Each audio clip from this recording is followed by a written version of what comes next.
اب یہ کچھ ناقدین جو کہتے ہیں کہ خداوند یسوع مسیح مصلوب نہیں ہوئے اور نہ ہی وہ مردوں میں سے جی اٹھے ہیں، تو یاد رکھیں کہ خداوند یسوع مسیح کی مصلوبیت اور ان کے مردوں میں سے جی اٹھنے کی تصدیق نہ صرف بائبل مقدس کرتی ہے، بلکہ اس کے ساتھ ساتھ اس دور کے تمام جو مورخین ہیں، تاریخ دان ہیں اور جو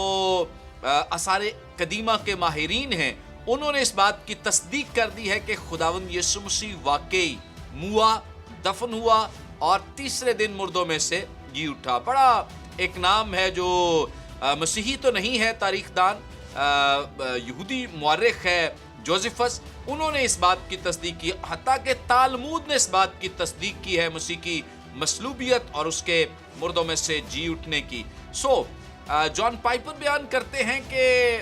جو شاگرد ہیں وہ اسی علاقے میں لوگوں کے سامنے منادی کر رہے تھے، تعلیم دے رہے تھے کہ مسیح ہمارے گناہوں کے لیے موا، دفن ہوا، تیسرے دن مردوں میں سے جی اٹھا۔ تو اگر یہ بات سچ نہ ہوتی تو وہ کسی اور علاقے میں جا کے منادی کر رہے ہوتے، لیکن اسی جگہ پہ منادی کر رہے ہیں جہاں مسیح کی تدفین ہوئی ہے، جہاں مسیح کو دفن کیا گیا، جہاں اس کی قبر تھی، اور اسی جگہ پہ لوگوں نے مسیح کو قبول بھی کیا ہے۔ لوگوں کا مسیح کو قبول کرنا اور جوق در جوق مسیحیت میں آنا، جیسے مقدس پطرس